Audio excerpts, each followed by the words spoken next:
मैं आऊंगी चाय पीने। हाँ हाँ बिल्कुल, चाय पीने आइए, चाहे लंच करने आइए, चाहे डिनर करने आइए, आपकी मर्जी। वैसे डिनर करने मत आइएगा, क्योंकि शाम में खाना नहीं बनाती हूँ, वही दोपहर को खिला देती हूँ। आप हमारे घर आओ, मैं अपने हाथ से बना के खिलाऊंगी आपको। हाँ वो भी तो, कभी आऊंगी। आप कंफर्टेबल हो ना? हाँ हाँ, मेरा रोज का काम है ये। अभी ये जो कोरोना था तो रोज ऐसे ही तो पढ़ाया है। अच्छा अच्छा।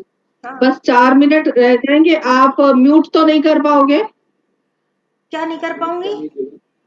एक ही तो है। नहीं नहीं, आप कुछ मत करो, आप आराम से बैठो, और जब मैं लाइव करूंगी ना, जब हम्म। मैं बोलना शुरू करूंगी, आपका परिचय दूंगी, फिर तब मैं आपको बुलाऊंगी।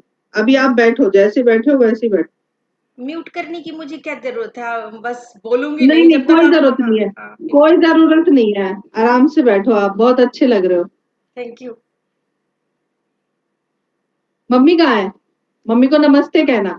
ठीक है, मम्मी टीवी देख रही हैं। StreamYard अच्छा Google अच्छा। Chrome. Stream. Speech mode off. 4 minute हैं और आप बिल्कुल वक्त के पाबंद निकले, बिल्कुल टाइम से आए हो। बहुत अच्छा लगा मुझे। Thank you. ये तो मेरा अपनी आदत में शामिल है शुरू से। बल्कि मेरा इसी कारण कई बार बहुत टाइम वेस्ट होता है। अच्छा। क्योंकि कई लोग टाइम देने के लिए रखते हैं दूसरों को, और खुद के लिए अलग टाइम प्रवीण जी रखते हैं। से, प्रवीण जी से मैंने अभी पूछा हम्म। कि क्या हुआ वो प्रोग्राम का, तो कह रहे अभी कुछ पता नहीं है उसका। अच्छा। हाँ, आपसे बात हुई? नहीं, मेरी आज तो कोई बात नहीं हुई उनके साथ। पता नहीं कब कर रहे प्रोग्राम। लेकिन रेशमा ने मुझे कहा था कि 26 को हो रहा है। अच्छा, 26 को हो रहा है अच्छा वो नहीं, ऐसा प्रवीण जी ने मुझे कहा था कि जिया, रेशमा जी सारे निर्णय लेती हैं, तो आप मेरी फ्रेंड है ना जिया, जिया अच्छा हिंदवाल, अच्छा तो अच्छा। कह रहे थे जिया से पूछ लो। मैंने कहा नहीं, मेरे पास आज टाइम ही नहीं था, आज मैं बारिश में खूब नहीं नहाई तो हूँ, जिया खूब से, तो छमाछम। जिया से क्यों पूछोगे? जिया का तो यहाँ पर कोई रोल ही नहीं है। अब मुझे क्या पता, उन्होंने तो यही बोला, अब मैं क्यों नहीं, पूछूंगी, मुझे रेशमा किसी से कहना पूछने होगा की क्या उनको। जरूरत है? उनको रेशमा कहना होगा। और कह और दिया आपको होगा पता है जिया। हमारे यहाँ बहुत बारिश हुई है, आज हाँ बहुत बारिश हाँ, हुई है, और हम खूब यहाँ नहाए। भी हुई है, खूब भरा हुआ है पानी चारों तरफ। क्योंकि मेरी तो हम तो मालूम खूब नहाए छमाछम। मैं तो कॉलेज से आई थी ना, तो बस हाँ। मैं आके सो गई थी, बारिश शुरू हो गई थी। मैंने मम्मी को बोला एसी बंद कर अच्छा दो, बस मैं सो गई। अच्छा अच्छा। हाँ, बारिश तो हुई है अच्छे इस से। हाँ, की आवाज आती है। जब आप अपने दिल की आंखों से मुझे देखो। देखने की क्या जरूरत है, महसूस करना काफी है। जो महसूस करके छवि बनती है, वो देखने में नहीं बनती, देखने में कुछ भ्रम भी हो अच्छा ये सकता है। बताओ, मैं कैसी दिखती हूँ, मैं कैसी दिखती हूँ, ये बताओ।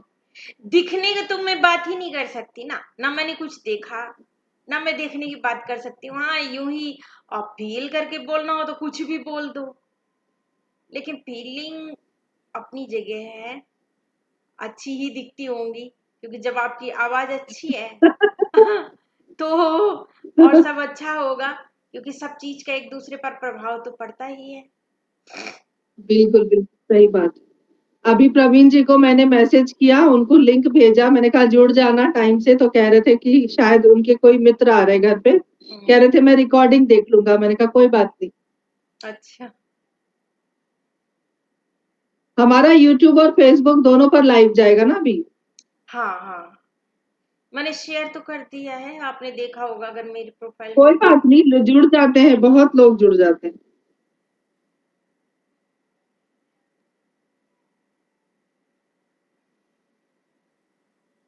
आपका, आपने छोटा सा परिचय दिया है, आपका सारा परिचय मैं बोल दूं?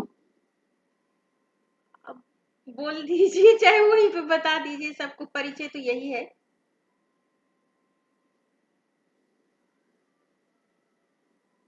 यही परिचय मेरी बुक पे, छपा हुआ है, बल्कि उसमें तो और भी छोटा लिखा है मैंने। शोध ग्रंथ पद्मावत और रामचरितमानस में चित्रित प्रेम प्रकाशित हुआ है। उनकी एक कोशिश है सामाजिक विसंगतियों को दूर उनकी करने और ये करके समाज में इसलिए लिखा नारी है क्योंकि दूसरा बोलेगा ना मेरा परिचय, इसलिए इस तरह से लिखा हुआ है। तो अभी तो मैं आपके सामने हूँ, तो आप ये ऐसी जगहों पे अपने शब्दों में उसको ठीक कर लें। हाँ, उसकी आप चिंता बिल्कुल ना करें। हाँ, जग घूमिया थारे जैसा ना कोई,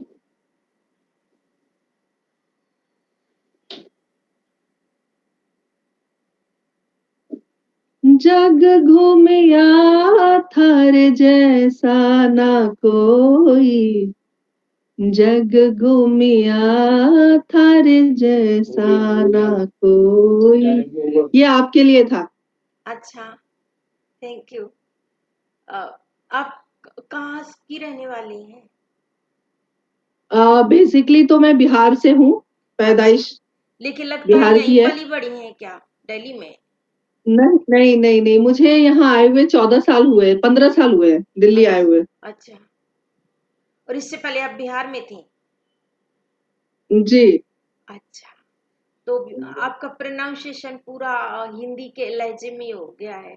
तो नहीं तो बहुत धन्यवाद सारे धन्यवाद प्रोफेसर बन धन्यवाद। जाएंगे, चाहे कितने भी बड़े ऑफिसर बन जाएंगे, लेकिन उनका टच तो रहता है अपने अपने हाँ, स्टेट। चलिए अब 7 बज गए, मैं लाइव कर रही हूँ, ठीक है। ओके।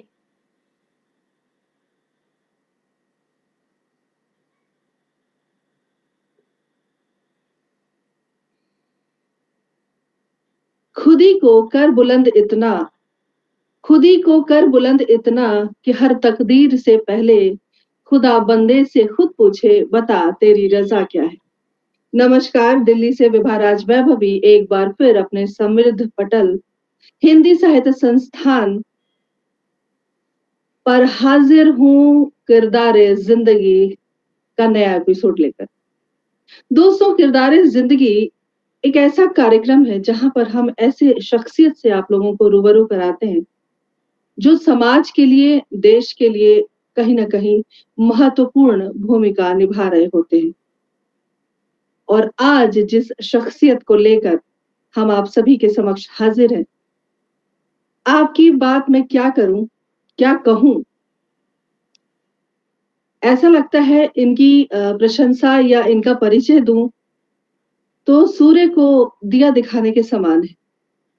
अपनी विलक्षण प्रतिभा को अपने आंचल में समेटे हुए आज जिस मुकाम तक हमारी आज की किरदार जिंदगी यानी कि हमारी आज की आमंत्रित किरदार पहुंची हैं, डॉक्टर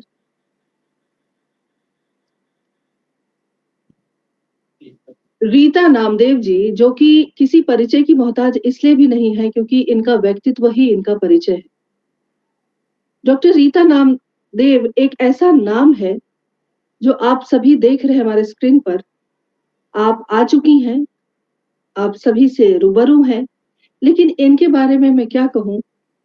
जहां पर लोग हताश हो जाते हैं, निराश हो जाते हैं और जिंदगी से मायूस हो जाते हैं, कभी थोड़ी सी तकलीफ हो जाए, कभी ठेस लग जाए, कभी थोड़े उतार चढ़ाव आ जाए जीवन में, तो हम कहीं ना कहीं ईश्वर को दोष देते हैं, कोसते हैं उन्हें, या अपनी किस्मत को कोसते हैं, अपने होने का दुख करते हैं। लेकिन वहीं पर डॉक्टर रीता जैसी भी जिंदा दिल इंसान है पृथ्वी पर, जो हमें कहीं ना कहीं प्रेरणा देती है, हमारा मार्ग प्रशस्त करती हैं, और जो अंधेरे में डूबे हुए व्यक्ति, निराशाओं में डूबे हुए व्यक्ति हैं, उन्हें आशा की किरण दिखाती हैं।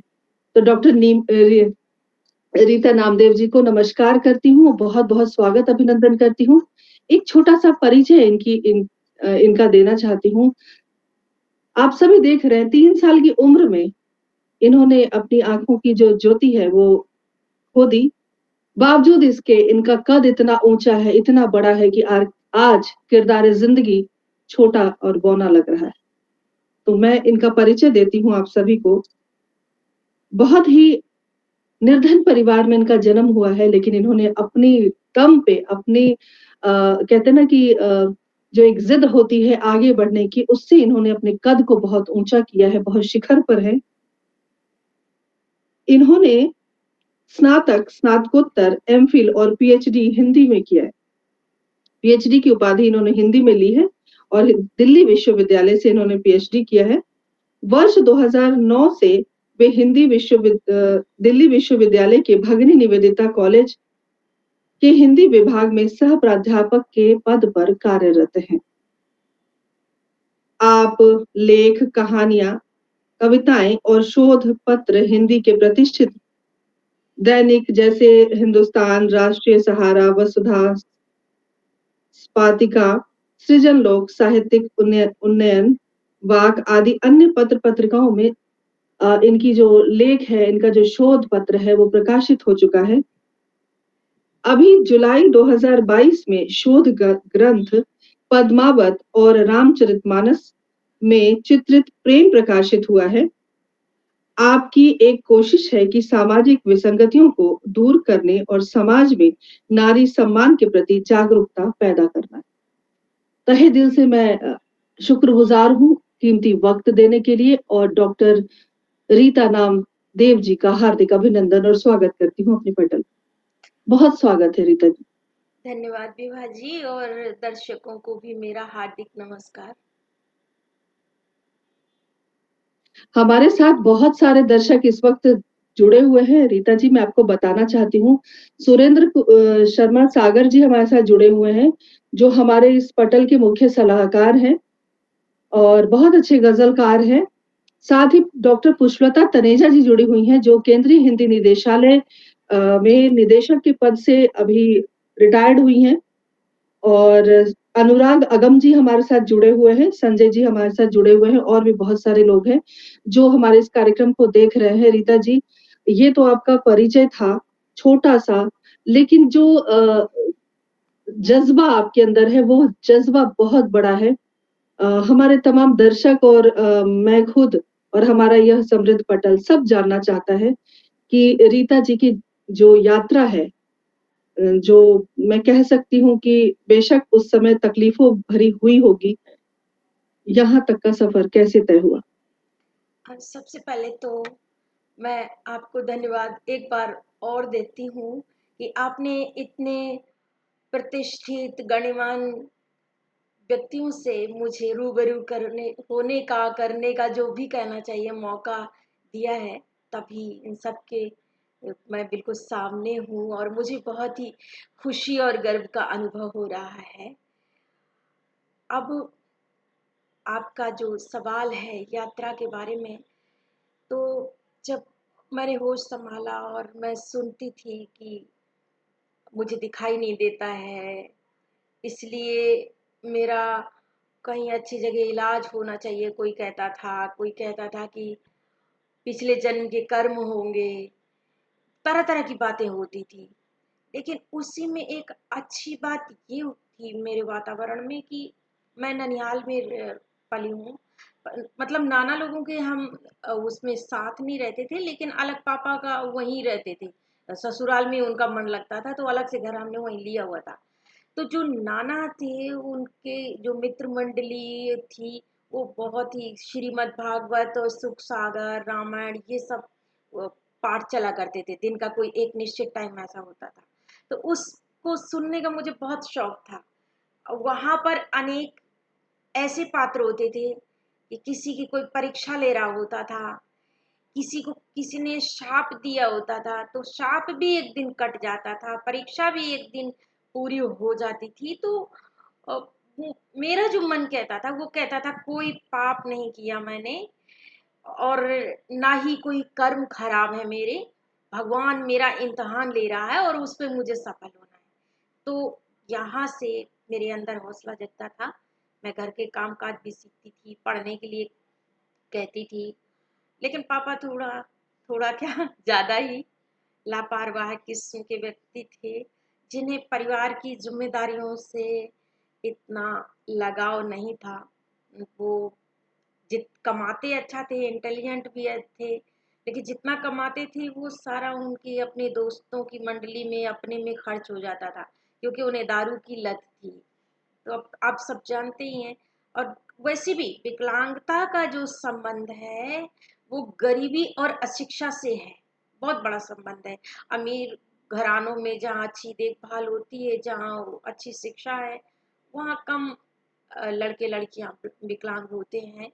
ज्यादातर यूपी, बिहार, एमपी जहाँ पर अशिक्षा है वहीं पर ये सब परिस्थितियां ज्यादा पाई जाती हैं। और मैं बुंदेलखंड के इलाके की रहने वाली हूँ।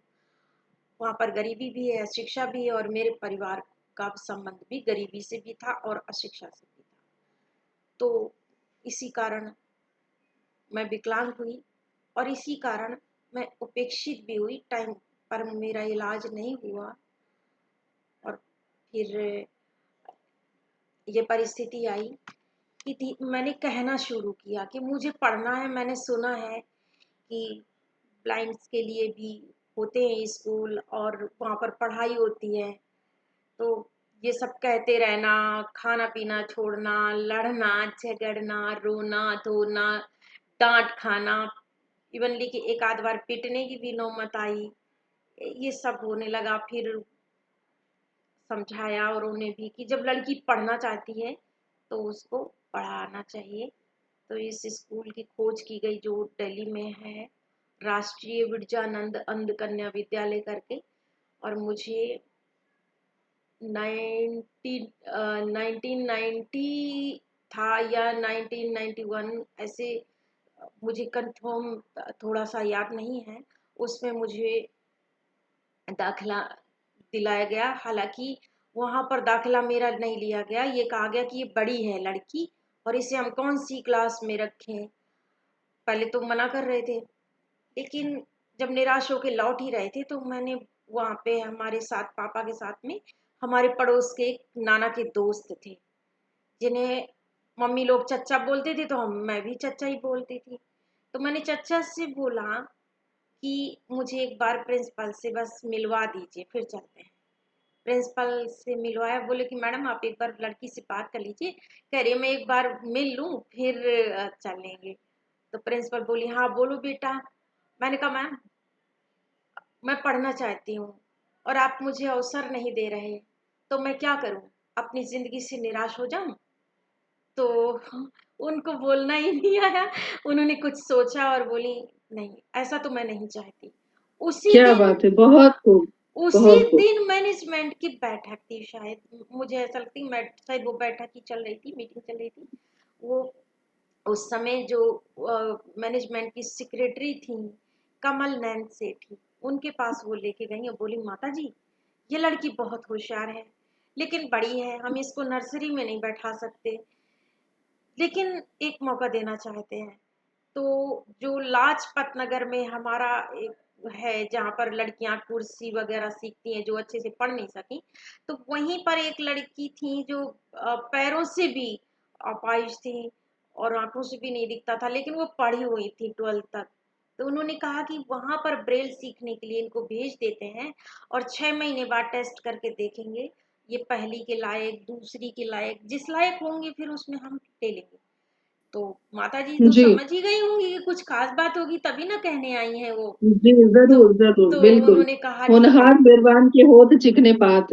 तो उन्होंने फिर तुरंत चिट्ठी लिखी लाजपत नगर के ब्रांच के लिए और हमको कहा कि इस एड्रेस पे आप जाइए, आपका वहां पर इस लड़की को ले लिया जाएगा और 6 महीने तक हम देखेंगे। तो 6 महीने में मैंने पढ़ाई कर ली इतनी की जो मैंने सेकंड का एग्जाम दिया और फिर थर्ड से मेरी पढ़ाई शुरू हुई। क्या बात है, यहाँ से फिर बहुत खूब। अ, हमेशा उतार चढ़ाव चाहे कितने भी आए जिंदगी में, लेकिन एक कहते हैं ना कि मार्ग मिल गया। मंजिल किसकी होती है, जो ठहर जाए। और मेरा अपना मानना है कि ठहरता कौन है, मुर्दा। तो मुर्दे की मंजिल होती है, जीवित इंसान की कोई मंजिल नहीं होती, उसका रास्ता होता है। बट रास्ता मिलना चाहिए। वो खाइयों को पाट के बनाया गया है या पहाड़ों को, चट्टानों को काट के बनाया गया है, कैसे भी हो रास्ता होता है और रास्ता चलना चाहिए। चलते हैं हम जिंदगी पर, अभी भी मैं सफर पर ही हूँ। मैं कहूँ मेरी मंजिल मिल गई है तो ऐसा नहीं है। हाँ ये ठीक है, मुझे प्रोफाइल क्या भी कहने, छत मिल बहुत गई है खूब, बहुत पर सुंदर रीता जी आपके वक्तव्य और मुझे लगता है कि जितने भी सुधीजन इस वक़्त कार्यक्रम को देख रहे हैं, बहुत प्रेरणा उनको मिलने वाली है आपके विचारों से और कुछ क्षण के लिए आपको रोककर बताना चाहती हूँ कि आपको सुनने के लिए, देखने के लिए कौन-कौन से महानुभाव इस वक़्त जुड़े हुए हैं। प्रवीण व्यास जी बहुत-बहुत स्वागत, अभिनंदन करती हूँ कार्यक्रम में। अ, अनुराग अगम जी बहुत स्वागत, अभिनंदन है। गुस्ताख हिंदुस्तानी जी जुड़े हुए हैं। बहुत स्वागत अभिनंदन करती हूँ आपका। सुरेंद्र शर्मा सागर जी जुड़े हुए हैं, संजय जी जुड़े हुए हैं और दीपांजलि दुबे जी जो कि हमारे पटल की मुख्य संयोजिका हैं, वो भी जुड़ी हुई हैं कार्यक्रम से। मैं आप सभी से अपील करती हूँ कि इस कार्यक्रम को ज़्यादा से ज़्यादा शेयर करें, ताकि हमारा जो उद्देश्य है कार्यक्रम करने का कि अ, जन-जन तक अ, आगे बढ़ने की प्रेरणा और जो भावना है और निराशा से निकल कर आशा की किरण की ओर बढ़ने का जो प्रयास है, वो सफल हो सके और जन-जन तक हमारा ये कार्यक्रम पहुँचे। बहुत-बहुत सभी का स्वागत, अभिनंदन करती हूँ। जी, रीता जी, अब आप कहें। जी अब वहीं से फिर बात को शुरू करते हैं कि जब मेरा वो रिजल्ट आया था जो सेकंड क्लास का था जिसमें री, 50। री, रीता जी जी एक जी और विशेष सूचना आपको देना चाहती हूँ, ये सौभाग्य है। हर हर महादेव राजीव जी राजीव अग्रवाल जी जो कि इस पटल के संयोजक हैं और अमरनाथ की यात्रा पर गए हैं और वहां से हमारा ये कार्यक्रम देख क्या रहे हैं। बात बहुत है बहुत आभार क्या व्यक्त बात है करती हूँ और बहुत स्वागत करती हूँ। जी रीता स, जी, आज तो सभी सफल हो का गया हमारा आना। सभी का मेरी ओर से भी धन्यवाद अभिवादन सब कुछ स्वीकार होता रहे। जी जी जी तो जी, आप कहें। तो जो पहला रिजल्ट था जो 60-60 नंबर का लिया गया था हिंदी और मैथ का, दो ही जी सब्जेक्ट थे सेकेंड क्लास में जो पढ़ाए जाते थे, क्योंकि ब्लाइंड स्कूल में कुछ ऐसे ही सब्जेक्ट पढ़ाए जाते हैं जिसे आसानी से सिखाया जा सके। तो उसमें मेरे 50-50 जो नंबर थे और उस दिन जो मुझे खुशी मिली थी रिजल्ट की, वो खुशी बहुत अद्भुत है। इसके बाद चाहे मैं फर्स्ट आई जो भी आई क्या बात। खुशी रही, लेकिन वो शुरुआत बहुत ही मतलब खुशी देने वाली थी मुझ कि अब जो है मुझे मौका मिल चुका है पढ़ने का और अब मैं निराश नहीं होंगी कि मुझे गांव में बर्तन ही मांजने हैं, या जैसे कभी कभी कह देते कि किसी ऐसे से शादी कर देंगे जिसके बच्चे नहीं होते हों, कई तरह तरह की जो बातें होती थी। जी तो मुझे लगा कि अब ये सब कुछ नहीं होगा। तो फिर प्राइमरी मैंने वहीं से पढ़ा जो मैंने अभी आपको बताया था, राष्ट्रीय विजन अंत कन्या विद्यालय की ये प्राइमरी ब्रांच थी। न्यू राजेंद्र नगर शंकर रोड में है, आज भी है। इसके बाद इसी की दूसरी ब्रांच है 6 to 12 जे ब्लॉक विकासपुरी में, तो यहाँ पर पढ़ाई की। और इसके बाद निकल करके आईपी कॉलेज है जो इंद्रप्रस्थ महिला कॉलेज, सिविल लाइन विधानसभा मार्ग पे, तो यहाँ एडमिशन लिया। फिर यहीं से मेरा बीए एमए एमफिल सारा कुछ दिल्ली यूनिवर्सिटी के नॉर्थ कैंपस से हुआ। यहीं पर फिर एमफिल करते ही मेरी जॉब लग गई 2009 में। 2013 में मुझे टीचर इंचार्ज बनाया गया, दो सॉरी 11 में। तो 11 से 13 तक टीचर इंचार्ज रहने के बाद जैसे ही मैंने अपना कार्यभार हैंड ओवर किया, तो इसके बाद मैंने फिर पीएचडी में रजिस्ट्रेशन कराया। और यह तो सारे सुखद मोड़ हैं, लेकिन जब एजुकेशन ली तो वो काफ़ी संघर्ष भरे दिन भी थे, लेकिन इसमें समाज का मुझे बहुत सहयोग मिला। कुछ लोगों ने मुझे सहायता की जिससे कि मैं पढ़ाई को जारी रख सकी। उसमें कभी नहीं भूलना चाहिए मुझे, सुशील सचदेवा थे जो स्कूल में जहाँ मैं पढ़ती थी, वहाँ पर वो आते थे और कुछ लड़कियों को अपनी बहन बनाते थे और उनको राखी पे और ये जो दिवाली की बात की दोई जो होती है टीके पर कुछ ना कुछ उपहार दिया करते थे। तो यहाँ पर वो मेरे भाई बने। 12th के बाद उन लड़कियों से उनका संपर्क नहीं रहता था, क्योंकि कितनी बहन बनाएंगे, हर किसी की तो एक लिमिट होती है। पर पता नहीं उन्होंने मुझे जी कैसे पहचान लिया कि 12th के बाद उन्होंने संपर्क किए स्कूल से और मेरी खोजबीन की और खोज करके मुझसे कहा क्या बात। कि तुम्हें पढ़ना है और जिस कॉलेज में पढ़ना चाहो वहां पढ़ना है। मैंने कहा भैया अगर मुझे फ्री ऑफ कॉस्ट वाला हॉस्टल मिल गया तो मैं पढ़ूंगी और नहीं तो फिर नहीं क्या बात। पढ़ूंगी। तो बोले कि ये सोचना तुम्हारा काम नहीं है, ये सोचना मेरा काम है, पेरेंट्स का काम है। उन्होंने ओह, इतने उससे कहा कि मुझे, क्या बात।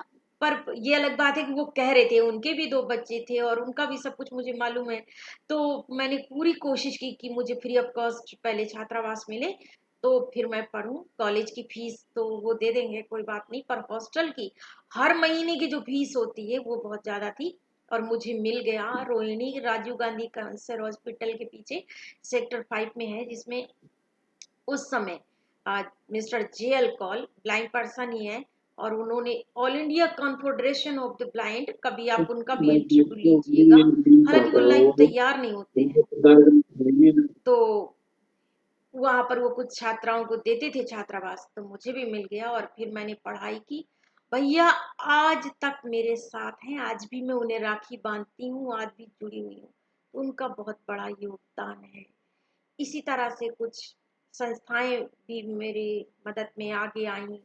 एक उद्यान शालिनी संस्था थी जिसका टेस्ट पास किया था मैंने, तो मुझे वहां से फेलोशिप मिली। भले वो बहुत छोटी फेलोशिप थी लेकिन बूंद बूंद से भी तो प्यास कभी कभी बुझ ही जाती। गला तरल हो जाए प्राण तो नहीं जाएंगे ना, इंसान आगे बढ़ सकता है।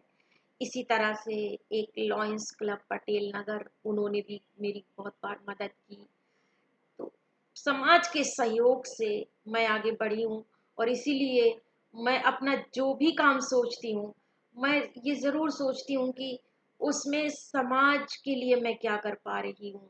और सबसे पहले फिर मेरा यही प्रयास होता है कि समाज को करने के साथ साथ मैं समाज पर कहीं बोझ न बनने पाऊँ, उसके लिए मैं खुद को कैसे एस्टेब्लिश करूँ। अगर मैं इस प्रोफेसर के लाइन में आई हूँ तो हमेशा मेरा ये ध्यान होता है कि समय के साथ जो टेक्नोलॉजी विकास कर रही है, जैसे जो भी चीजें विकास कर रही हैं उन सब के साथ मैं अपने को अपडेट करती चलूँ। मेरे विद्यार्थियों को कहीं भी इस कारण से नुकसान ना होने पाए कि हमें ब्लाइंड टीचर मिली थी इसलिए ये चीज हम ठीक से समझ नहीं पाए या कर नहीं पाए। क्या बात है! बहुत सुंदर विचार, बहुत ही सुंदर और प्रेरणादायी है आपके विचार। देखिए सुरेंद्र शर्मा सागर जी आपके लिए लिख रहे हैं कि आज भी धरती पर देवदूत मौजूद हैं। आपके भाई साहब आपके लिए देवदूत ही बनकर आए थे, आपके चचा आपके लिए देवदूत ही बनकर आए थे, जिन्होंने आपको आगे बढ़ने में बहुत मदद की। हमारे साथ पंकज कुमार खरे जी जुड़ गए हैं, बहुत-बहुत स्वागत, अभिनंदन करती हूँ आदरणीय। और हमारे साथ गुस्ताख जी जुड़े हुए हैं, सुरेंद्र भाई साहब जुड़े हुए हैं। सभी का अभिनंदन करती हूँ, स्वागत करती हूँ। आप सभी से आग्रह करती हूँ कि कार्यक्रम को ज़्यादा से ज़्यादा शेयर कीजिए ताकि ज़्यादा से ज़्यादा लोगों तक रीता जी की भावनाएँ और जो इनके उद्गार हैं वो पहुँच सकें और देखिए कहीं न कहीं सबके जीवन में रीता जी एक ऐसा पल ज़रूर आता है जहाँ पर आपको बहुत निराशा होती है या आपको लगता है कि मैं अच्छा कर रहा हूँ, कर रही हूँ, फिर भी मतलब वो जो रिज़ल्ट होता है, वो अच्छा नहीं होता है, पॉज़िटिव नहीं होता है, तो थोड़ी-सी निराशा होती है। लेकिन आज आपको इस पटल पर देखकर, आपके विचार सुनकर, वाक़ई वो निराशा सबके जीवन से जाती रहेगी, ऐसा मुझे प्रतीत हो रहा है। और रीता जी, ये तो चलिए आपकी जर्नी यहाँ से जहाँ से आपकी यात्रा शुरू हुई थी और अभी तक जो आपने कॉलेज किया और आप अभी सह प्राध्यापक के पद पर कार्यरत हैं। बावजूद इसके जो कविता की ओर आपका रुझान शुरू हुआ वो कब से हुआ? तीसरी क्लास से मैं जब थी तीसरी से पढ़ाई शुरू की है। तो जब 15 अगस्त आया और मुझसे कहा गया कि आप क्या प्रस्तुत करेंगी, किसी कार्यक्रम में भाग लेंगी, देश गान में या किस में, कुछ आप प्रस्तुत करो। मुझे चुना गया तो मैंने कहा थोड़ा सा बताती हूँ, थोड़ा सोचने का टाइम लिया और फिर मैंने एक कविता लिखी मैंने सोचा अगर मुझे पार्टिसिपेट करना है तो मैं क्यों ना अपनी कविता लिख के करूं। तो कविता बिल्कुल, का बिल्कुल, पहले भी बिल्कुल। मेरे अंदर जज्बा था, मेरे अंदर कुछ कुछ भावनाएं चलती रहती थी। तो खास तौर से जो प्रभावित थी वो अखबारों से, क्योंकि प्रार्थना के बाद हमें अखबार पढ़ के सुनाया जाता था। तो अखबार में हमेशा अच्छा, सुनना कि यहाँ ये हो गया, ये हिंसा हो गई, ये मर गया, उसको मार दिया, कहीं भेदभाव जो आज भी चल रहा है हिंदू मुसलमान को लेके, तो कुछ कुछ ऐसे सुनती रहती थी, नेताओं के बारे में भी सुनती थी, पढ़ती थी। तो मैंने एक कविता लिखी, पुकारती है भारती। तो वहां पर जो मुझे सबसे अच्छी इंटेलिजेंट टीचर लगती थी, प्रेमलता कपूर। वो मेरी क्लास टीचर नहीं थी, वो चौथी क्लास की थी, लेकिन मैं उनके पास गई और मैंने कहा दीदी, हम दीदी ही बोलते थे, वहां पर सारे टीचरों को दीदी ही बुलवाया जाता था। मैंने कहा दीदी ये जी। कविता सुनिए, मैंने लिखी है। तो जब मैंने पूरी कविता बोल ली तो उन्होंने मेरी पीठ थपथपाई और मुझे कहा क्या कि बात! बहुत अच्छी है, और फिर उसमें शामिल कर लिया। तो वहीं से मेरा हौसला बढ़ा कि मुझे लिखना चाहिए। तो फिर मैं हर प्रोग्राम में 26 जनवरी, 15 आपको अगस्त आपको आपकी पहली कविता याद है क्या रीता जी? पूरी नहीं याद है। कुछ कुछ अंश कविता के? थोड़ा सा ऐसे ही शुरू किया था कि पुकारती है भारती, बुला रही है भारती, ऐसे करके ही शुरू किया था। और उसमें कहा था कि आप पिता भाई लाल बन के आइए, सुभाष चंद्र बन के आइए, ऐसे कुछ था नेताओं के बारे में करके। अभी उन जी, कविताओं समझ सकती हूँ हाँ, छोटे से बच्चे के मन के जो उद्गार हैं वो बिल्कुल वो अद्वितीय थे, वो पल आपके जीवन के। और देखिए इतना सुंदर-सुंदर संदेश आपके लिए आ रहे हैं। अनुराग अगम जी ने लिखा है कि आपके जज़्बे को सलाम करता हूँ रीता जी। बड़ा अच्छा और लगता है, आप पुष्पलता तरेजा जी भी हमारे आप साथ लोगों जुड़ी के हुई हैं। प्रोत्साहन को मैं सलाम करती हूँ, क्योंकि मुझे जहाँ मुझे निराश करने वाले, मुझे गिराने वाले, मुझे बिखराने वाले लोग मिले हैं, तो वहीं पर मुझे आगे बढ़ाने वाले, मुझे मोटिवेट करने वाले, मुझ में अद्भुत क्षमता देखने वाले, कुछ करने वाले लोगों की भी मुझे मिलते रहे हैं। तभी तो मैं आगे बढ़ पाई हूँ। हाँ, ये ठीक है कि जब भी मुझे किसी ने निराश करना चाहा, तो मेरे साथ उल्टा हुआ कि मैंने कहा कि ये समझते हैं कि मैं नहीं कर पाऊंगी तो मुझे करना जरूर है। ये समझते हैं कि मुझे निराश करेंगे, मुझे हर्ट करेंगे, तो मैं उदास हो जाऊंगी और मैं बिखर जाऊंगी और अपनी प्रतिभा को कुंठित होने दूंगी। तो मैं ऐसा नहीं होने दूंगी। फलाना भी तो है जो मुझे पसंद करता है, मैं उसके अरमानों पे खरी आहा! उतरूंगी। तो वाह! ये चीज क्या है। बात! बहुत सुंदर जज़्बात आपके कि आपने अपने मन के भावों को समेट कर और जो निराशा फैलाने वाले व्यक्तित्व थे, उनसे अपनी आशा की किरणों को बचाकर आपने रखा, सँभाल कर आपने रखा। ये जज़्बा है आपके अंदर और इसी जज़्बे को तमाम लोग जो इस वक़्त कार्यक्रम को देख रहे हैं, सुधीजन, साहित्यकार हैं सभी, सभी गज़लकार हैं और वो आपकी सराहना कर रहे हैं। तो यही अ, मुझे लगता है उपलब्धि है आपकी जो आपने इतने कष्ट से यहाँ तक की यात्रा की है, वाक़ई और काबिल-ए-तारीफ़ है। इस स्नेह के कुछ लिए मैं कविताएँ हो उनकी भी जाएँ? आभारी हूँ, और उनकी सबकी जी। आभारी हूँ इस स्नेह के लिए मैं। रीता जी कुछ कविता सुना पाएँगी? यदि अ, संभव है तो? एक आध अ, एक आध सुना देती हूँ, स्वागत है आपका। लेकिन सोच यही रही हूँ कि किस तरह की सुनाऊँ। कई तरह की कविताएँ जो अलग-अलग जो विषयों की आपका होती हैं। आपका जो दिल करे, जी, तो एक कविता जो मैं आपका दिल करे आप सुनाइए। एक छोटी-सी मैं वो कविता सुनाती हूँ, जिसमें मैंने गाँव में जिस लड़कियों को देखा था अपनी उस सम मतलब बड़ी जो थी मेरे से उस समय, और बाद में तो मेरे उम्र की भी और मेरे से छोटी भी, सबके लिए जो मैं एक चीज जी, देखती थी गांव में, कि लड़कियां ससुराल में परेशान करना, हर बात पे कमी निकालना और मारपीट भी करना, और जब वो नाराज होके मायके आ जाएं तो फिर उनको लेने भी आते थे जी। और मना के ले जाते थे कि अब नहीं होगा, ऐसा नहीं होगा, और फिर जाओ तो फिर वही होता था, फिर वापिस आए। आहाहा! तो ये चीज मुझे बड़ी विचित्र लगी, और इस पर मैंने जिन दिनों में एमए में पढ़ती थी, तब मैंने थोड़ी सी जी। कुछ लाइनें लिखी थी। तो वो मैं आपके सामने प्रस्तुत करना चाहती हूँ। ना जी, जाने जी, क्यों, स्वागत है। इसका मैंने शीर्षक रखा कि ना जाने क्यों। ना जाने क्यों वे मुझे अपने घर बुलाना चाहते हैं। ना जाने क्यों आहा, वे मुझे अपने घर बुलाना चाहते हैं। दिल के दरवाजे बंद करके आंगन में रखना चाहते हैं। दिल के दरवाजे बंद करके आंगन में रखना चाहते हैं। ना जाने क्यों वे मुझे अपने घर बुलाना चाहते हैं। हमने कह दिया हम जिंदा नहीं हैं। हमने कह दिया हम जिंदा नहीं हैं, मगर उनको यकीन आता नहीं। वे अपने हाथ से हमारा खून करना चाहते हैं। ना जाने क्यों वे हमें अपने घर बुलाना चाहते हैं। ससुराल में सब सुख मिलेंगे सबने बताया था। ससुराल में सब सुख मिलेंगे सबने बताया था, मगर चाबी से चलने वाली वे मुझे गुड़िया बनाना चाहते हैं। ना जाने क्यों वे मुझे अपने घर बुलाना चाहते हैं। तो ये मेरी समझ में नहीं आता था कि लेके भी जाना है और फिर वही प्रताड़ित भी करना है। और एक दिन फिर पता चलता था कि लड़की ने आग लगा ली, सुसाइड कर लिया, कुछ ना कुछ कर लिया। तो ये मेरी समझ में नहीं जी, आता था कि ऐसा क्यों होता है।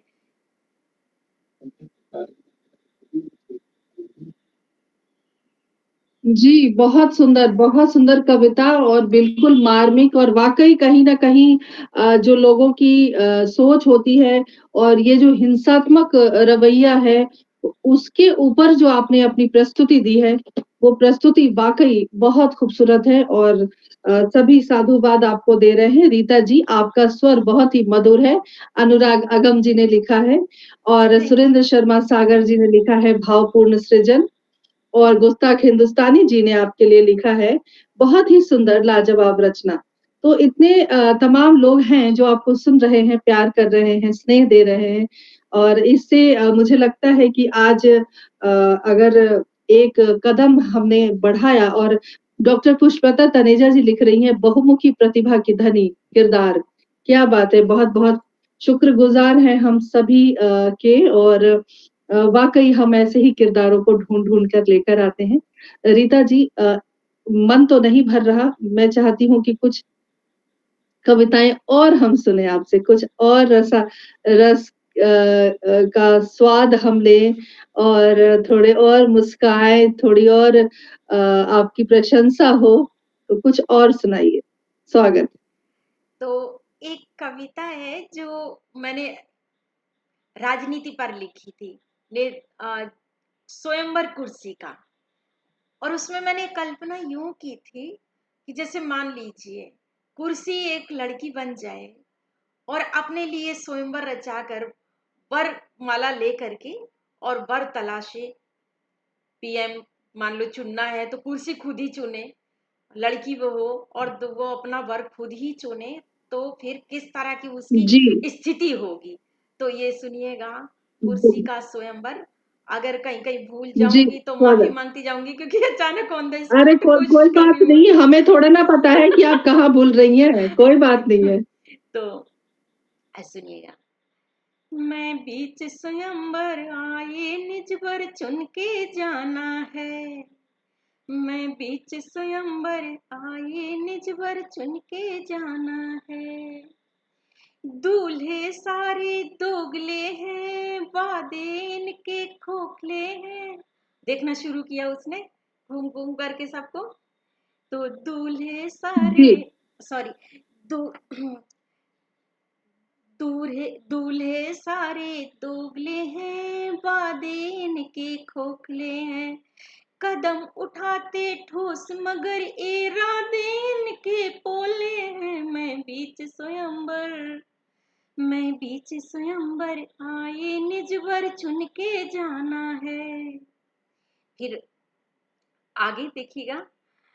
दूल्हे सारे दागी हैं, शातिर और पाजी हैं। दूल्हे सारे दागी हैं, शातिर और पाजी हैं। ऊपर से तो झपक दिखते दिल में लेकिन काला है। क्या बात है! मैं बीच स्वयंवर आए निजवर चुन के जाना है। मैं बीच स्वयंवर आए निज वर चुन के जाना है। घूम घूम कर देख लिया, घूम घूम कर देख लिया, घोटालों की रंगशाला है, सबके दिल में काला है, अब करूं क्या क्या बात है, क्या मुरझा बात है। रही जयमाला है। मैं बीच स्वयंवर, मैं बीच स्वयंवर आए निज वर चुन के जाना है। मैं बीच स्वयंवर आए निज वर चुन के जाना है। तो बस यही क्या है बात। कि स्वयंवर में कुर्सी अब इसी तरह माला ही लिए खड़ी रह जाती है। जी, अब बहुत आपको सुंदर। और जी, गुस्ताख जी ने शानदार की झड़ी लगा दी है। और सुरेंद्र शर्मा सागर जी लिखते हैं कि लाजवाब तंज वर्तमान राजनीति पर। और रीता बेदी जी हमारे साथ जुड़ गई हैं। रीता जी, बहुत-बहुत प्रणाम करती हूँ, स्वागत अभिनंदन करती हूँ। रीता जी हमेशा की तरह हमारे कार्यक्रम को देखने ज़रूर आती हैं और मैं बहुत उनकी इज़्ज़त करती हूँ, बहुत बहुत मान रखती हूँ उनका। और मोहन चंद्र जी हमारे साथ जुड़े हुए हैं। बहुत-बहुत स्वागत अभिनंदन करती हूँ मोहन जी आपका। अ, शुक्रिया पुष्पलता जी, बहुत-बहुत शुक्रिया। ये तो बिल्कुल वर्तमान परिस्थिति राजनीति को दर्शाती हुई निज स्वयंवर अपने वर को ढूँढने जब लड़कियाँ निकलती हैं और इस तरह की जो परिस्थितियाँ हैं, बहुत सुंदर आपकी जो कविता रही है, यथार्थ में सत्य है। इसके अलावा जो आपने ग्रंथ लिखा है, जी ग्रंथ में एक प्रेम को पद्मावत और रामचरितमानस के भीतर घुसकर उससे प्रेम बाहर निकालना, क्योंकि लोग भक्ति निकालते हैं रामचरितमानस से, आप उससे प्रेम निकाल रहे हो। ये जो विचार आपके मन में आया, ये विचार कैसे आया और कैसे आपने इसको साधा? हमारे दर्शकों से साझा कीजिए आप इस बात। देखिए, पली बढ़ी तो मैं भक्ति में थी, लेकिन भक्ति और प्रेम में जब मुझे अंतर समझ में आया, आचार्य रामचंद्र शुक्ल का एक निबंध है, देश श्रद्धा भक्ति करके भी है एक, लेकिन एक है देश प्रेम। तो उसमें देश प्रेम और भक्ति सबको उन्होंने बहुत अच्छे से समझाया था। ये मैंने स्कूल के किसी क्लास में पढ़ा था। तो फिर बाद में जब मैं एमए में पहुंची, तो बहुत सारी विसंगतियों पर मेरी समझ बनी और मुझे लगा कि ये एक बाजारवाद, उसमें प्रेम को कैसे भ्रमित किया जा रहा है। दूसरा, समाज में प्रेम की स्थिति, स्त्री के लिए प्रेम के मापदंड अलग हैं, पुरुष के लिए प्रेम के मापदंड अलग हैं। तो ये चीज सबसे पहले मैंने ध्यान दी पद्मावत में, और उस पर मैंने काम किया एमफिल में। लेकिन मेरा मन नहीं भरा था और मैंने उसमें लिखा भी अपनी डिसर्टेशन में कि इसमें अभी बहुत मोती हैं जो बाकी हैं, लेकिन समय सीमा के कारण मैं उन्हें चुन नहीं पाई हूँ। भविष्य में अगर मुझे समय मिलेगा तो मैं ज़रूर अभी और काम करूँगी और बात करूँगी। तो जब मुझे पीएचडी करनी थी, तो मैंने सोचा कि रामचरितमानस जो हमारे समाज का धर्म ग्रंथ है, और पद्मावत जो प्रेम काव्य माना जाता है, प्रेम आख्यानक काव्य की परंपरा में लिखा गया है, सूफियों का प्रेम काफी उद्वेलित करने वाला, विगलित करने वाला प्रेम है, जो हृदय को छूते हुए प्रकट होता है, हृदय से निकलकर प्रकट होता है कहना चाहिए। हृदय को छूता नहीं है, हृदय से ही उत्पन्न होता है। तो दोनों की तुलना की जाए, इन दोनों किताबों की तुलना करके देखा जाए कि स्त्री की जो समाज में स्थिति है, उसे प्रेम का कितना अधिकार प्राप्त है, उसे सिर्फ सम्मान ही मिल रहा है या प्रेम भी मिल रहा है, और प्रेम करने की कितनी स्वतंत्रता है। जैसे कि आप देख लीजिए कि सीता का स्वयंवर होता है, तो स्वयंवर का मतलब है कि स्वयं वर चुनना, लेकिन क्या लड़की को स्वयंवर चुनने का अधिकार है? नहीं, वो पिता चुनेंगे, पिता की शर्त के आधार पर स्वयंवर हो रहा है, तो वो स्वयंवर ही नहीं है। कहने के लिए स्वयंवर है, लेकिन वो स्वयंवर है नहीं। कह तो दिया गया कि सीता स्वयंवर किया जा रहा, पर सीता कहाँ अधिकार है उसको कि वो जयमाला ले और जिस राजकुमार को चाहे डाल दे। अगर ऐसा होता तो वो तो राम को डाल ही देती। इसी तरह से जो पद्मावती है, उसका भी मैं देखती हूँ कि उसके पिता में महलों में बहुत सारी रानियां हैं, लेकिन उस पर किस तरह से पहरा है। और उसकी पिता जो है ना, उसकी शादी भी नहीं कर रहे हैं, ध्यान नहीं दे रहे हैं उस पर, लेकिन वो चाहती है कि अब उसकी शादी हो जाए, वो कोई वर से मेरा संयोग हो जाए। क्योंकि लड़कियों को अगर पढ़ाया लिखाया नहीं जाएगा, वो किसी सृजनात्मक कार्य में नहीं लगी होंगी, तो शादी ही की तो सपने देखेंगे। अब वो भी नहीं पूरा हो रहा है, तो वो एक तोते से बात करती है कि मैं जो हूँ अब संयोग चाहती हूँ, लेकिन मेरे पिता हैं कि किसी से बात ही नहीं चलाते हैं। इसी तरह से जो मंथरा है, मंथरा को जितना अपमानित किया जाता है, मंथरा सिर्फ कैकेयी की दासी नहीं है, मंथरा मायका है लड़की का। और कोई अपनी लड़की का गलत होते, बुरा होते, छल कपट होते नहीं देख सकता, इसीलिए मंथरा बोली। फिर कैकेयी को इतना बदनाम करना, आखिर क्या कैकेयी की क्या गलती थी? क्या गलती यही कि राम के लिए उन्होंने वनवास मांगा और भरत के लिए राज्य मांगा। लेकिन जिस समय दशरथ का विवाह हुआ होगा, उस समय राजमाता बनने की उनके सपने रहे होंगे। रीता जी, आपकी आवाज सुनाई नहीं दे रही। अच्छा, तो आपकी आवाज नहीं आ रही है। तो फिर क्या किया जाए, क्योंकि नेट का ही इशू होगा। आपकी आवाज नहीं आ रही।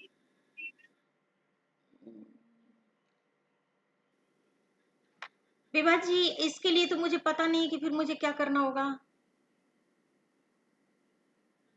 रीता जी, आप एक काम करें, मेरी आवाज सुनाई दे रही है आपको? दे रही है। मेरी आवाज आ रही है? आ रही है, आ रही है। अगर आ रही है तो अंगूठे का आपका निशान दीजिए या फिर सिर हिलाइए। मेरी आवाज सुनाई दे रही है आपको? दे रही है, तो क्या करा जाए। मेरी आवाज आ रही है आपके पास? आ रही है, लेकिन मैं तो कंप्यूटर से अंगूठे का जुड़ी हूँ। साइन दीजिए अगर आवाज आ रही है तो। मैं एक बार दोबारा आके जुड़ती हूँ फिर। Speech mode talk. Desktop list. Kardar StreamYard 4. Untitled Google Chrome Dr. Rita. My account. Untitled Google Chrome. Banner landmark clickable. This page is accessing your camera. Clickable English button. Clickable turn off camera. Clickable mic and camera set. Display name edit. Enter studio button. Complimentary landmark. Private chat property Vibha जी, अब मेरी आवाज आ रही है? Chat with everyone in this. जी बिल्कुल Speech आ mode रही है, off. बहुत अच्छी आवाज आ रही है। और अरविंद सोनी जी हमारे साथ जुड़े हुए हैं, बहुत बहुत स्वागत अभिनंदन करती हूँ। जियाउर रहमान जाफरी मेरे मित्र हैं, बहुत स्वागत अभिनंदन करती हूँ। गजलकार हैं, बहुत ही उम्दा। और मोहन चंद्रा जी हमारे साथ लगातार जुड़े हुए हैं। सुरेंद्र शर्मा सागर जी लगातार जुड़े हुए हैं। डॉक्टर पुष्पलता तनेजा जी हमारे साथ लगातार जुड़ी हुई हैं। हमारे साथ रीता बेदी जी लगातार जुड़ी हुई हैं। अनुराग अगम जी हमारे साथ लगातार जुड़े हुए हैं। सभी को प्रणाम करती हूँ और बहुत बहुत स्वागत अभिनंदन करती हूँ। जी रीता जी, आप अपनी बात पूरी करें। जी, तो मैं संक्षेप में यही बताना चाह रही थी कि जिन पात्रों को हमारे देखने का नजरिया वो है कि हम गलत समझ रहे हैं, लेकिन हम उसमें ये नहीं देख पा रहे हैं कि हमारी काउंसलिंग ऐसी की गई है कि हम भेदभाव पूर्ण नजरिए को ही सही मान लेते हैं। स्त्रियां ही स्त्रियों की किस तरह से बुराई करती हैं, वो समझ नहीं पाती हैं कि ये एक सामाजिक भेदभाव था। तो वो पद्मावत और रामचरितमानस दोनों के माध्यम से मैंने बताने का प्रयत्न किया है, जिसमें स्त्रियों की, लड़कियों के पराधीनता, उनके निर्णय, और निर्णय अगर उन्होंने कोई लिया तो वो कैसे गलत साबित किए गए। अगर मैं उस पर बोलने लगूंगी तो फिर बहुत ज्यादा विस्तृत हो जाएगा और शायद सिमटे ना। तो इसीलिए मैं थोड़ा थोड़ा इशारा इशारा कर रही हूँ। और बहुत अच्छा जी होगा जरूर। कि यहाँ पर सारे तो साहित्यिक समाज के जुड़े हुए हैं, अगर वो इस पुस्तक को देखेंगे तो वो समझ पाएंगे कि मैंने किस तरह से चीजों को वहीं से संदर्भ ले करके समझाने का प्रयत्न, बताने का प्रयत्न, अपने भाव प्रयत्न किया है। कि कैकेयी की क्या गलती नहीं थी, उसकी गलती सिर्फ इतनी ही मानी जा सकती है कि राम को वनवास जाना पड़ा, पर उसके कारण में जो संदेह का बीज बो दिया गया था कि 15 दिन पहले से पूरी अयोध्या सज रही थी।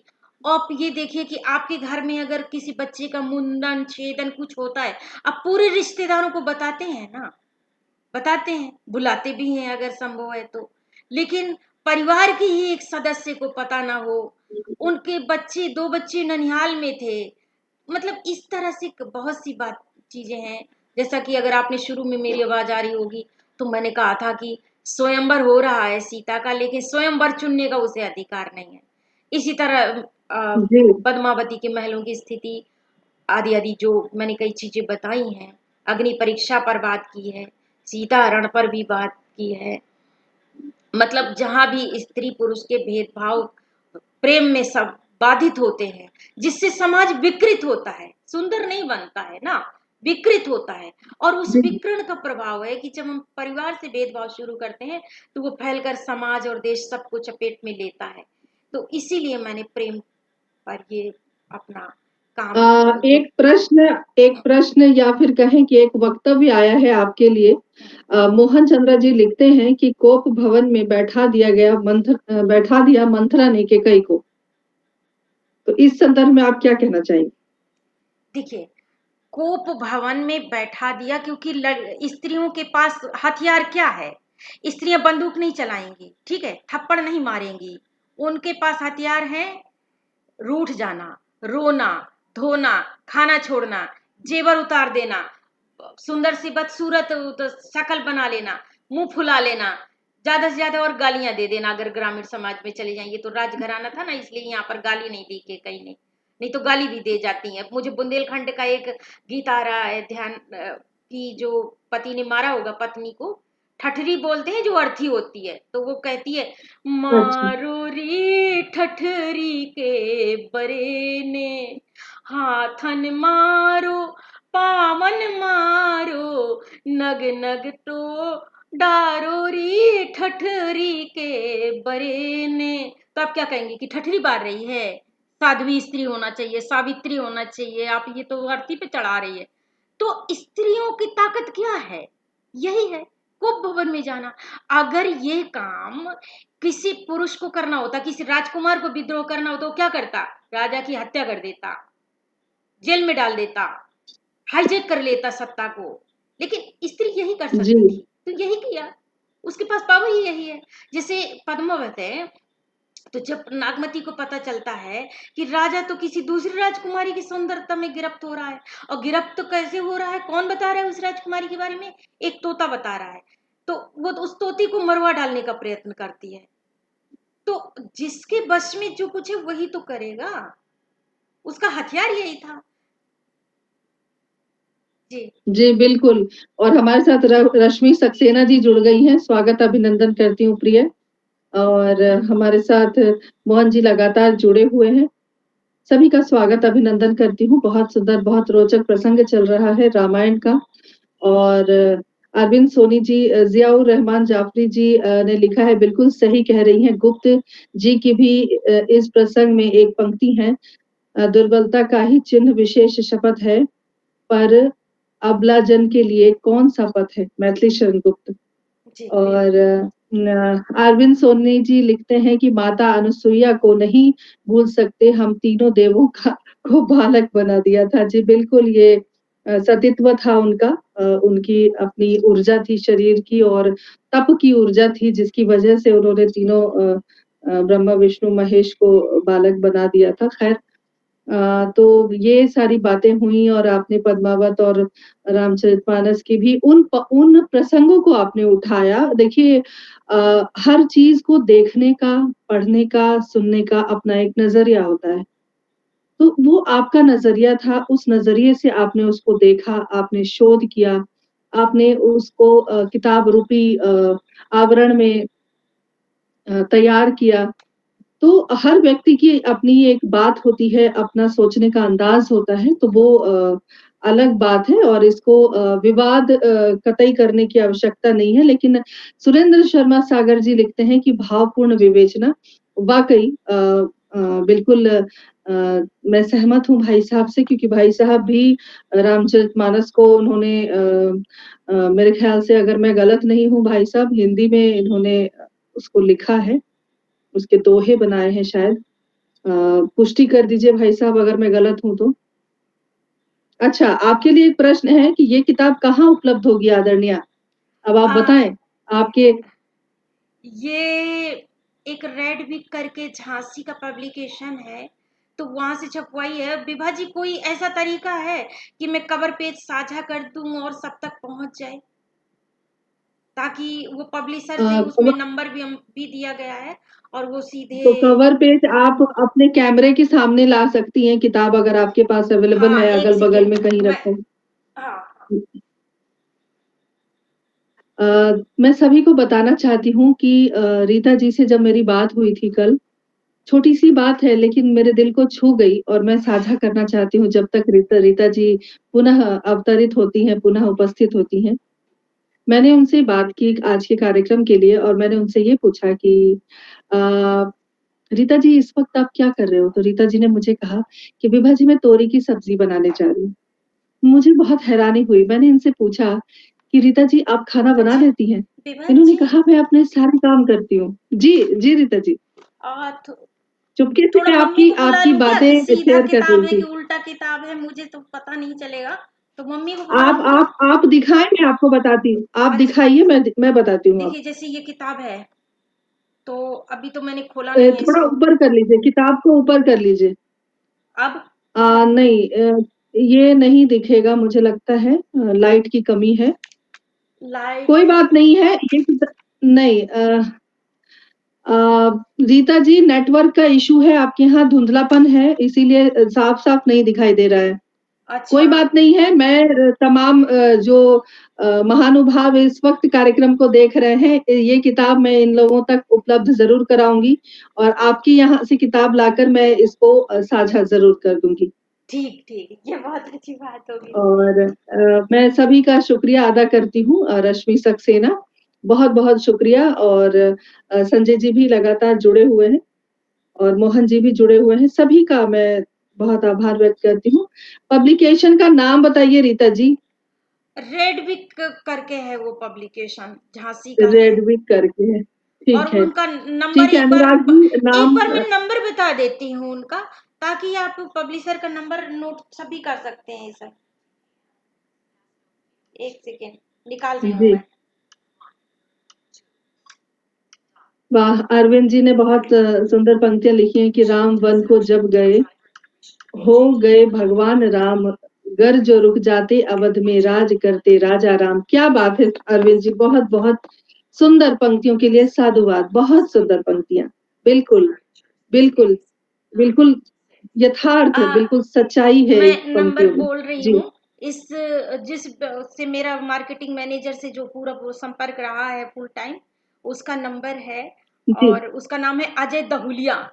तो अजय दहुलिया का नंबर मैं बोल रही हूँ, 9695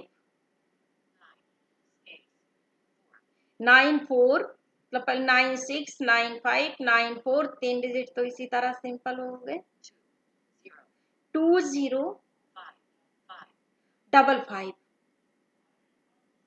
रिपीट करूं क्या? मुझे उम्मीद है सबने आपका नंबर नोट भी कर लिया है और ये रिकॉर्डेड कार्यक्रम है, ये एक बार सेव आप है कमेंट में फेसबुक पर, नोट कर, यूट्यूब पर। एक बार कमेंट में अगर आप नोट कर सकती हैं तो जी, कर दीजिए, ज़रूर, ज़रूर, ज़रूर। ताकि एक सब बार लोग। आप पुनः मुझे नंबर नंबर बताइए रीता जी, एक बार। जी, एक मिनट बस, जी, एक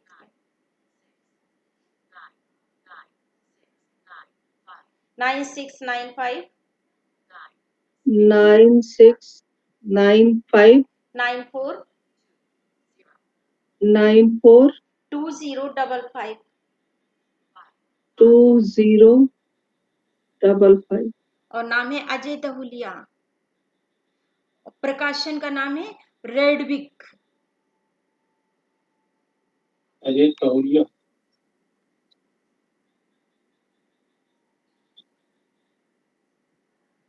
और ये वो चाहेगा तो दिल्ली में भी उपलब्ध करा सकता है, दरियागंज में, क्योंकि प्रिंटिंग उसकी यहीं से हुई है, दरियागंज से। जी आर आर्यन पब्लिकेशंस से उसकी डिजिटल प्रिंटिंग हुई है। मैंने भी यहीं से कलेक्ट की है बुक, दरियागंज से। जी जी, आपका ये नंबर सब जन जन तक पहुंच चुका है और जल्दी आपकी किताबें खरीदेंगे और पढ़ेंगे भी। रीता जी, ये सारी बातें तो हो गई, लेकिन जिंदगी से क्या चाहती हैं आप, या आपने कुछ और सोचा था अपने लिए? देखिए, जब मैं पढ़ने की जिद कर रही थी, तो उसी में एक प्रयास किया था मेरे पेरेंट्स ने, जो लखनऊ के पास सीतापुर है, कि पहले वहां दिखा लिया जाए कि आंखें आंखें ठीक हो सकती हैं कि नहीं हो सकती। तो जब वो ले गए तो डॉक्टर ने बताया कि नहीं हो सकती है, क्योंकि बहुत देर कर दी गई है और समय पर इलाज नहीं हुआ है। तो वहीं लखनऊ में मैं मचल गई थी कि मुझे पढ़ना है। और इससे पहले, क्योंकि मुझे पता था मेरे पापा इतने इंटरेस्ट नहीं लेते थे पढ़ाने में, तो मैंने भगवान से प्रॉमिस की थी कि मुझे प्रभु रास्ता दिखाओ जिससे कि मैं पढ़ सकूं। और बस मेरे सामने दो परिस्थितियां ना आए, कि मुझे भीख मांगनी पड़े, और एक ये कि मेरी इज्जत पर खतरा उत्पन्न हो, कभी कोई मेरा रेप जैसा कुछ करे। अगर ये दो परिस्थितियां मेरे सामने नहीं आएंगी तो मैं कभी भी सुसाइड नहीं करूंगी। तो मेरे सामने ये दो परिस्थितियां कभी नहीं आई, और बस मुझे रास्ता चाहिए, जैसा कि मैंने कहा था। तो मुझे बस आगे बढ़ते जाना है, कुछ ना कुछ ऐसा करना है जिससे कि समाज को फायदा हो, एक बेहतर समाज बने जिसमें स्त्री पुरुष का भेदभाव नहीं हो, विकलांगों का मजाक उड़ाना हो। अभी भी देखिए, भले ही मैं चाहे इस पोस्ट तक पहुंच गई हूँ, चाहे मैं बेहतर सेवाएं दे रही हूँ, लेकिन भेदभाव का शिकार आज भी होती हूँ। ऐसा नहीं है कि नहीं होती हूँ। तो ये सब चीजें समाप्त हो, एक बेहतर समाज बने, उसके लिए मैं हमेशा प्रयत्न करती रहूंगी। और ये प्रयत्न मेरा साहित्य के माध्यम से, आप सबके मिलने जुलने के माध्यम से, जो जो मेरी क्षमताओं में होगा तो मैं करूंगी। यही मेरी चाहत है। बाकी और कोई बड़ी चाहत नहीं है। सबसे बड़ी जो बात है कि हम आत्मनिर्भर बन सके, एक रास्ता मुझे मिलता रहे, चाहे मुझे खाइयों को पाटना पड़े, चाहे चट्टानों को काटना पड़े, तो वो तो परमात्मा मुझे दे रहा है, आगे भी देता रहेगा। मुझे मांगना नहीं पड़ता ईश्वर से, जो वो मेरे लिए बेहतर समझता है मुझे दे देता है। अगर कभी मैंने कुछ गलत चीज की ओर मैं बढ़ी हूं, तो उसने वहां पर मुझे सफलता नहीं दी है, ऐसा भी हुआ है, और वो मेरे लिए बहुत हितकर था। तो मैंने तो सब कुछ उस पर छोड़ा हुआ है। जब मैं रामायण की बात बिल्कुल, करती हूँ, बहुत जब विभाजी में रीता रामचरितमानस की जी, बात करती रीता हूँ जी, ना। जी। जी, रीता जी, कुछ क्षण के लिए रोकना चाहती हूँ। जी। आपकी सकारात्मक सोच को सब सलाम कर रहे हैं। प्रमोद तिवारी भाई साहब जुड़े हुए हैं, बहुत-बहुत स्वागत, अभिनंदन करती हूँ। और एक बहुत सुंदर संदेश आपके लिए आया है। पुष्पलता तनेजा जी लिखती हैं, आपसे बहुत प्रभावित हैं सुनने वाले। और सार्वरी चतुर्वेदी जी, बहुत-बहुत स्वागत, अभिनंदन करती हूँ। इन्होंने उसको पुष्पलता जी की बात को सहमति दी है और 100% सही कहा है।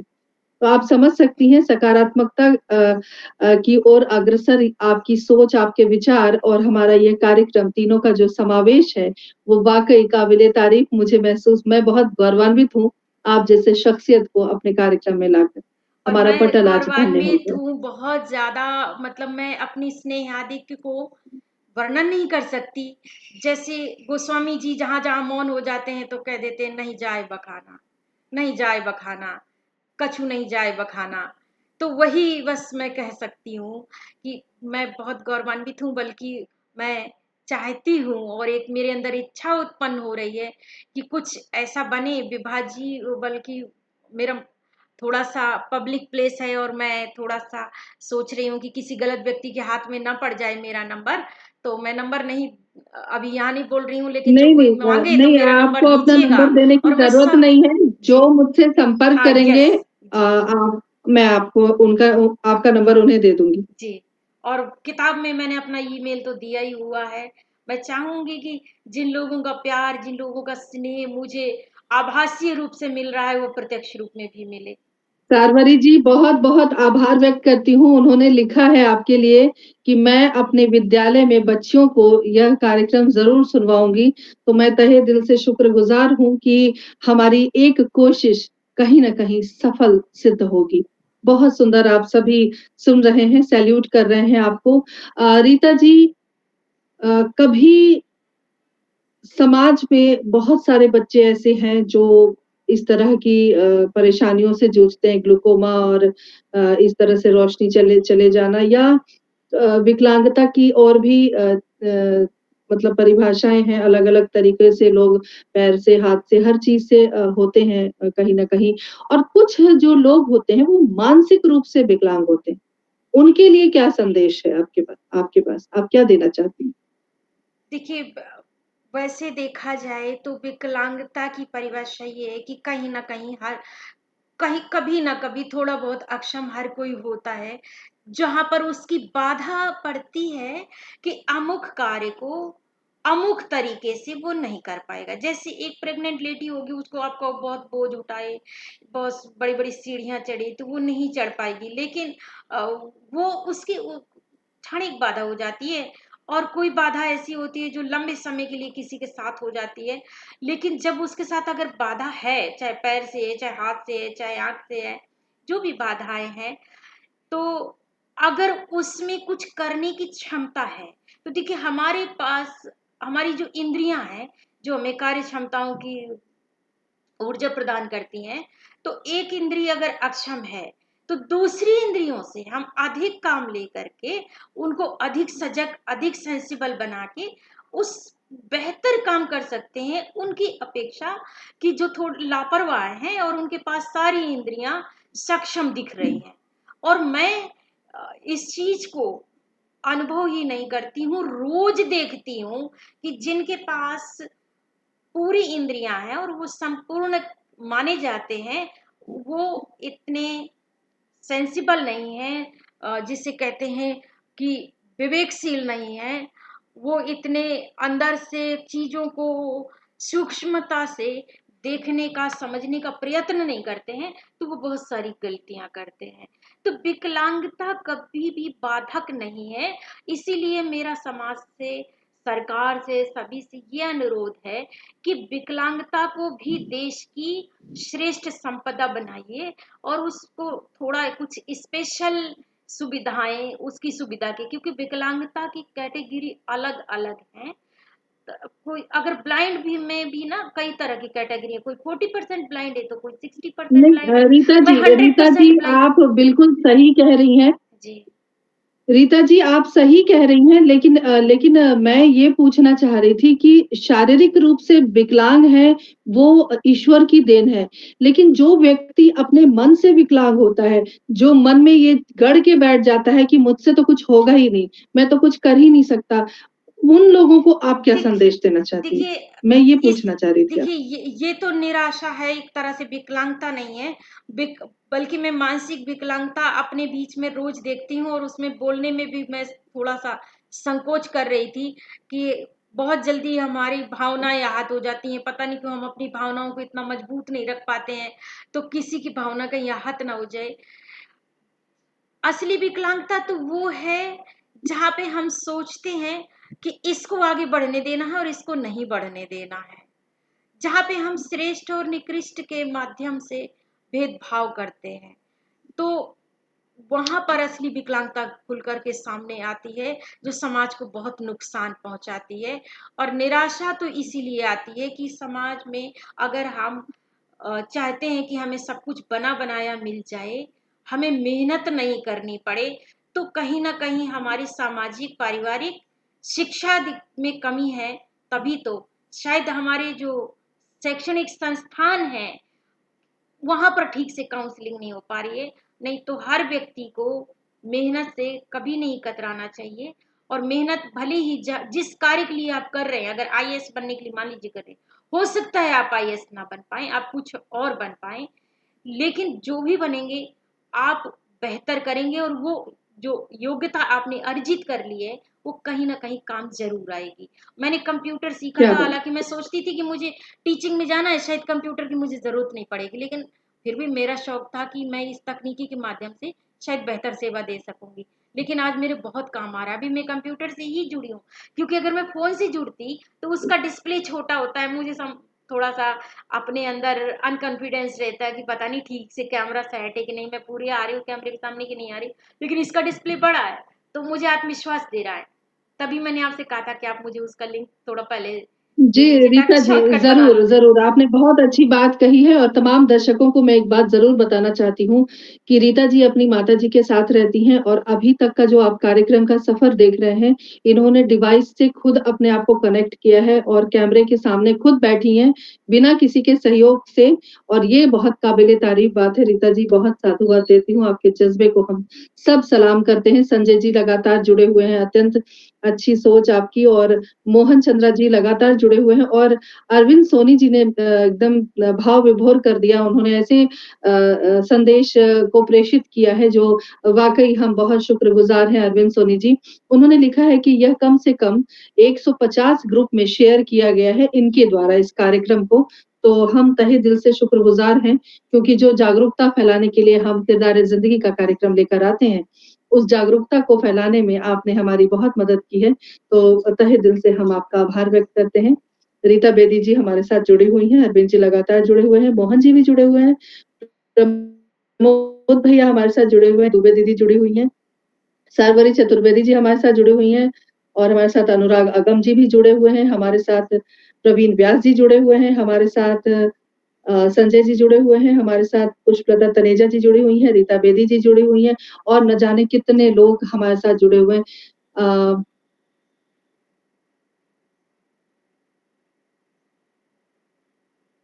तो बहुत-बहुत आप सभी का आभार व्यक्त करती हूँ। ज़िया उर रहमान जाफ़री जी भी हमारे साथ जुड़े हुए हैं और मैं चाहूँगी कि हमारा जो यूट्यूब का चैनल है, उसे आप ज़रूर सब्सक्राइब करें ताकि हम इस तरह के कार्यक्रम को हमेशा हर बुधवार को एक नई शख्सियत के साथ रूबरू होते हैं। अगली बार भी हम लेकर आएँगे।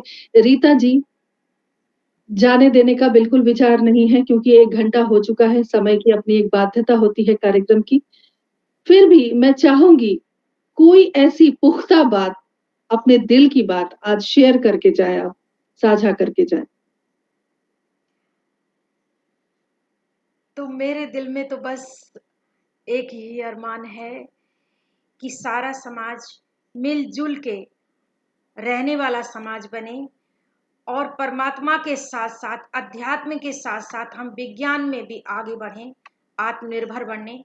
हम मैं ये नहीं कहती कि हमारा ईश्वर पर विश्वास नहीं हो, लेकिन वो ईश्वर का विश्वास हमें अपने ईश्वर को अपने शरीर के अंदर महसूस करें, कंकड़ों पत्थरों में जाकर नहीं। क्योंकि जो परमात्मा है हमारे शरीर में रहता है, बल्कि लोग कहते हैं कि आत्मा में परमात्मा। तो मेरा अपना मानना है कि नहीं, परमात्मा में जी। आत्मा रह सकती है क्योंकि परमात्मा पूर्ण है, आत्मा अंश है। तो परमात्मा को अपने शरीर के रोम रोम में बसाइए, कंकड़ों पत्थरों में नहीं। क्या बात है! क्या बात है! आत्मा को अपने रोम-रोम में बसाइए, बहुत सुंदर संदेश आपने दिया है।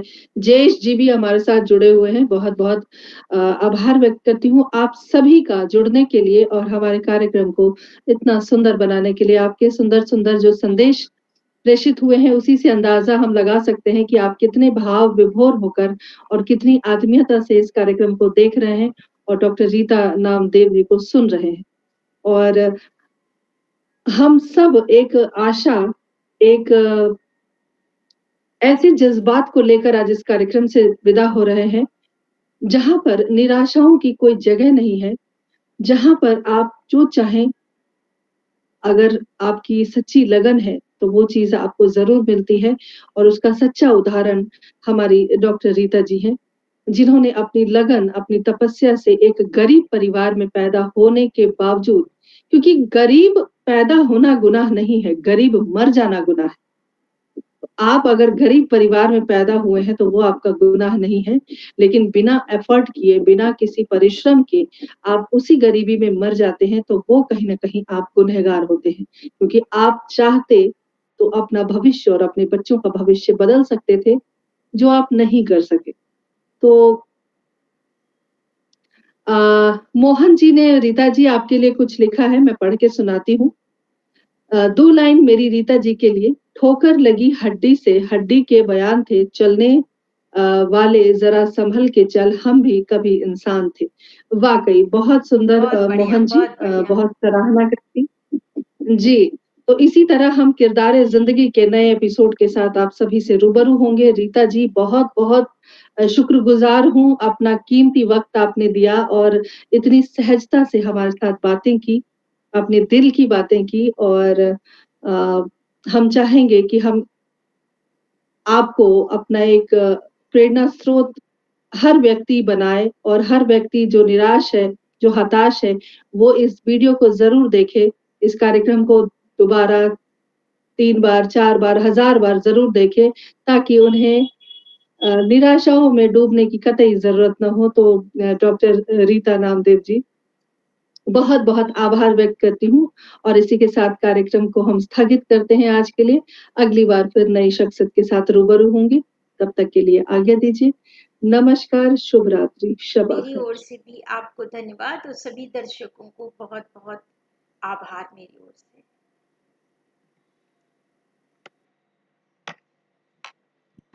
Speech mode beeps. Speech mode talk. Desktop list.